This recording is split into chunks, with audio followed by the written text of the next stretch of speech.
سلام خدمت دوستان گرامی. طی چند ماه اخیر پیام‌های زیادی من داخل دایرکت میگیرم در مورد اینکه آیا تو اتحادیه اروپا با گواهینامه پایه ایران میشه کار کرد یا نه. آیا قبول میکنه اتحادیه اروپا یا کشور آلمان گواهینامه پایه ایران یا نه. میخواستم به همه تمام دوستان بگم که نه، قبول نمیکنه. گواهینامه ایران مورد قبول اتحادیه اروپا و آلمان نیست. شما به عنوان راننده ماشین سنگین با گواهینامه ایرانی اجازه ندارید اینجا کار کنید. فقط به صورت ترانزیت راننده‌هایی که زیر نظر شرکت‌های بین‌المللی هستن از سمت ایران و از طریق شرکت فقط براشون ویزا 3 ماه صادر میشه و فقط حق دارن تو اتحادیه اروپا 3 تا ترانزیت طی 3 ماه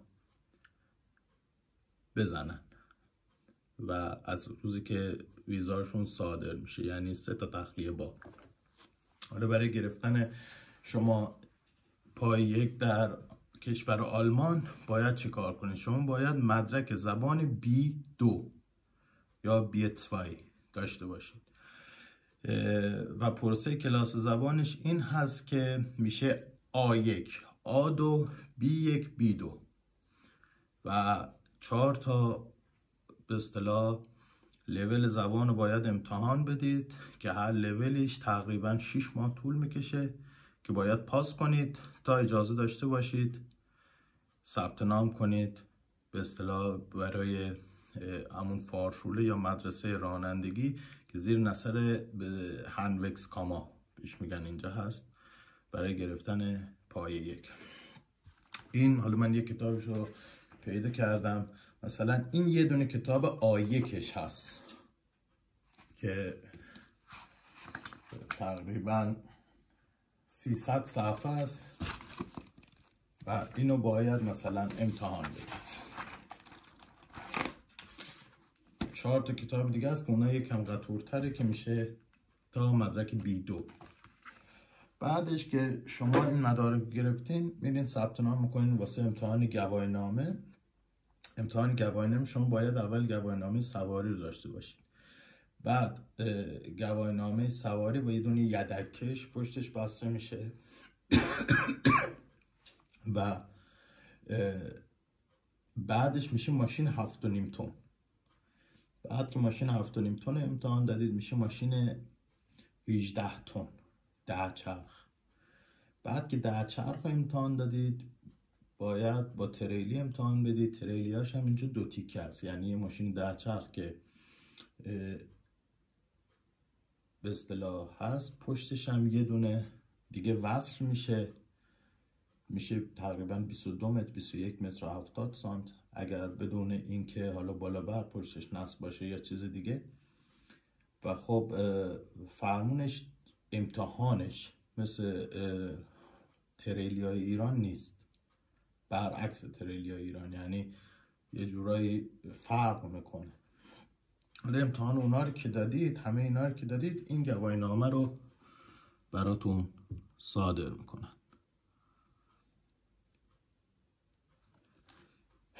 بعد از این شما با گواهینامه خالی اجازه رانندگی تو آلمان دارید، اما فقط به صورت پریوات. یعنی شما میتونید فقط واسه خودتون، واسه اینکه مثلا یه مبل واسه خونتون جابجا کنید اجازه دارید بشینید پشت ماشین و اجازه ندارید که با این گواهینامه پای 1 کار کنید. خب حالا بعد از اون باید شما امتحان لوجستیک و ترابری رو بدید. شما باید امتحان لوجستیک و ترابری که اینجا بهش میگن گروند کوالیفیکاسیون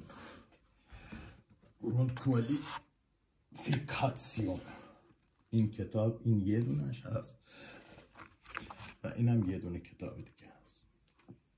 شما این 2 تا کتاب رو باید امتحان بدید و به صورت اجبار باید 9 ماه روزی 8 ساعت برید سر کلاس، از ساعت 7 صبح تا 3 بعد از ظهر، 5 روز در هفته 9 ماه باید برید کلاس و این کتاب رو پاس کنید به صورت تا مدرک ترابری و همون لوجستیک رو بگیرید. از من این کتاب رو هست و این هم یکی دیگهش.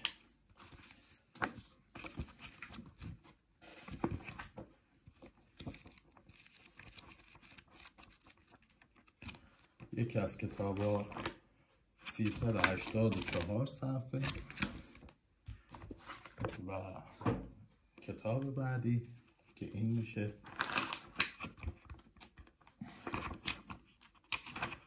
588 صفحه.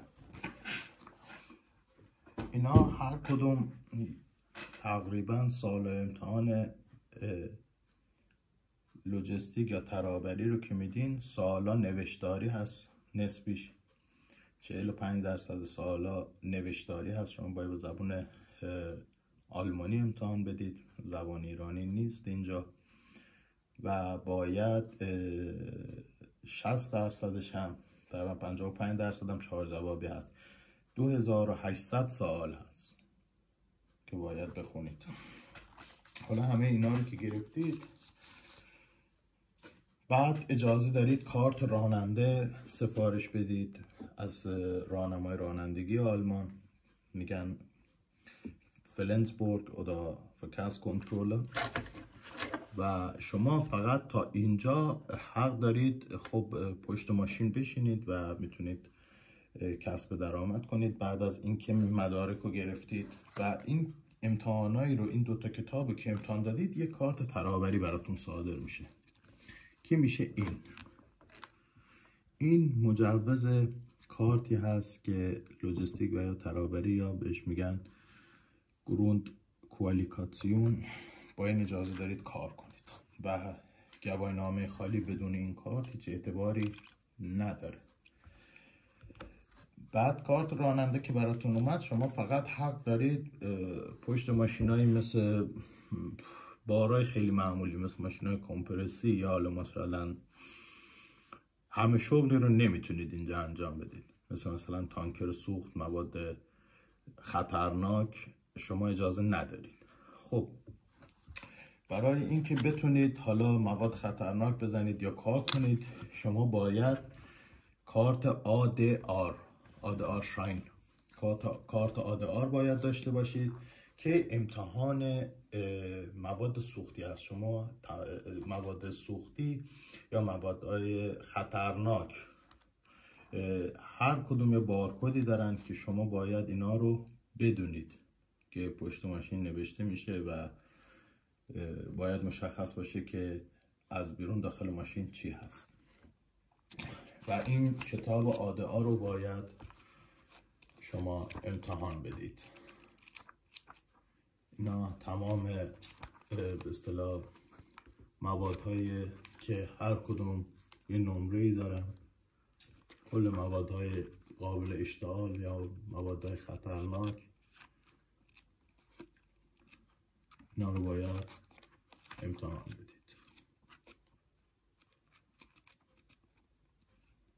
و یا مواد رادیواکتیو، حمل مواد رادیواکتیو.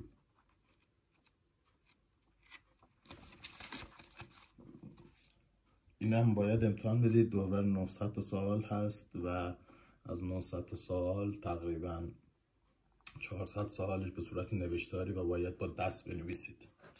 و اینا که امتحان بدید، همچین کارتی براتون صادر میشه به نام ADR و با این اجازه دارید مواد خطرناک رو هم کنید. خب حالا اینا خودش به تنهایی کافی نیست.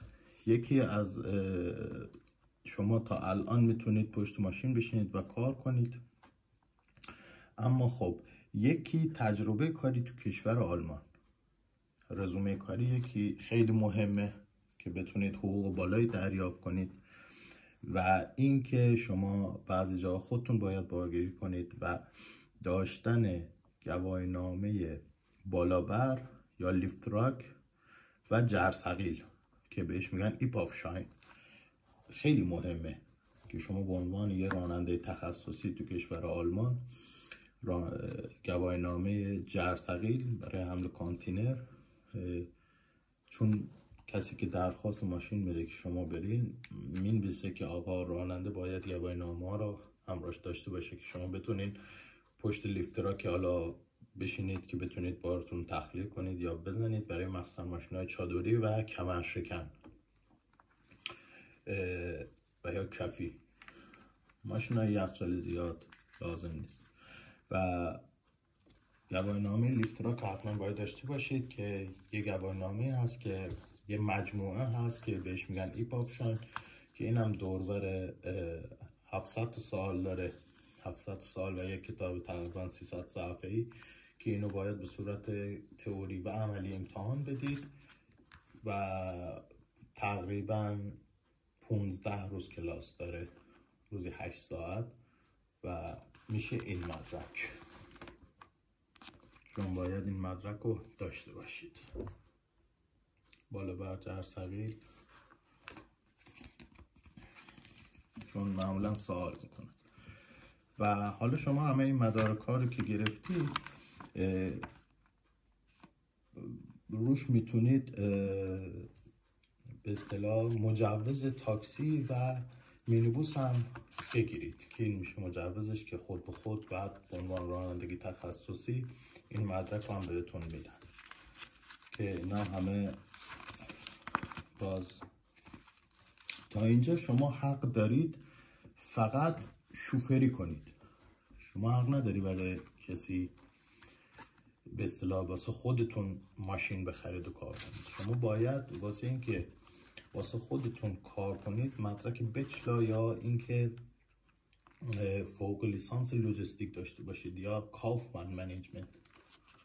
مدرک کافمن منیجمنت شما اینو باید بگیرین. مدرک کافمن باید یک کلاس 9 ماهه باید برید و 4 کتاب دیگه باید شما باز پاس کنید که این اصلا ربطی به گواهینامه و رانندگی نداره و تمام قوانین هستش. و محاسبه هایی که شما فاکتور میتونید بزنید، باید محاسبه کیلومتری، محاسبات ساعتی، راننده هاتون که کار میکنن براتون ساعتی و بتونید فاکتور بزنید اینا که بتونید به اصطلاح با مشتری در ارتباط باشید. این یکیشه از کتاب ها هستش، هم خاطر قیمت خیلی بالایی که داشته من کپیاشو گرفتم که این یکی از کتاباش هست و کتاب دوم این هست.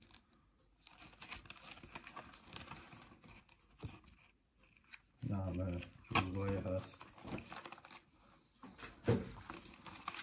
و این میشه بعدی.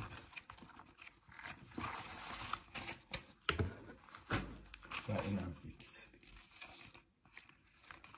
و شما تقریبا باید 8 ماه تا 9 ماه دوباره برید کلاس و یه امتحانی دوباره تو ایهاکا آلمان بدید و باید رتبه بالای 85 بیارید و تا مجوز یا فوق لیسانس لوجستیک یا کافمن بگیرید تا اجازه داشته باشید شاگردی استخدام کنید یا راننده استخدام کنید که بتونه براتون کار کنه و اجازه دارید ماشین بخرید. و وقتی که ماشین میخرید شماره شرکتی بهتون میدن که شما میتونید باربری یا وارد بورس باربری بشید و یا اینکه دفتر باربری بزنید. و اینکه خب هزینه هاش چقدر میشه. من معمولا خب کسایی هستن که به صورت پناهندگی اینجا میان، من میرن کلاس زبان و مدرک میگیرن. خب بعدش حالا درخواست میدن که برن پای یک بگیرن. حالا معمولا اداره کار خب بعضی از اینا رو تقبل میکنه، نمیشه بگه همه رو، ولی خب من گواهینامه و اینا همه تمام مدارکامو خودم گرفتم. تقریبا هزینه هایی که توی کشور آلمان باید بکنید واسه گرفتن به غیر از مجوز خریدن کامیون یا حالا جواز اون آخرین مجوز فوق لیسانس مال لوجستیک. به غیر از اون فقط گواهینامه و گواهینامه بالابر و کارت راننده و مجوز ترابری تقریبا 15,000 یورو میشه که باید هزینه کنید تا بتونید این مدارک رو بگیرید. حالا درآمدش تقریبا شما همه اینا رو که بگید، اگر بخواید برای کسی کار کنید نسبت به موادی که حمل و نقل میکنید و نسبت به تخصصتون و نسبت به اینکه آیا تصادفی داشتید نداشتید، آیا خسارتی داشتید نداشتید، خب درجه بندی میشه که شما تقریبا حقوقتون چقدر هست. اگه مواد سوختی یا مواد خطرناک یا حالا راننده کمرشکن باشید، اینا متغیر هست. ولی طبق مثلا اون چیزی که معمولش هست، شما یه هزینه ناخالص هست و یه خالص، یعنی حقوق ناخالص واسهتون میاد که ناخالص هیچ وقت نباید حساب کنید. اون رو که تو دست میگیرید تقریبا ماهی 3,000 یورو 3,100 یورو میگیرید به عنوان راننده. و خب رانندهایی هستن که کشورهای دیگه میرن تو اتحادیه اروپا، کشورهای دیگه کار میکنن. خب اونا نسبت به هزینه عیاب ذهابشون و هزینه خورد خوراکشون و شب خوابشون خب جدا هست، میگیرن باز اونها را. و واسه خریدن ماشین شما باید بعد از تمام مدارکی رو که گرفتید باید برای گرفتن مجوز حداقل 30,000 یورو پول نقد تو حسابتون داشته باشید و باید واسه گرفتن جواز ارائه بدید. متشکرم از همه دوستان. تمام اطلاعاتی بود که من میتونستم بهتون بدم. خدا نگهدار.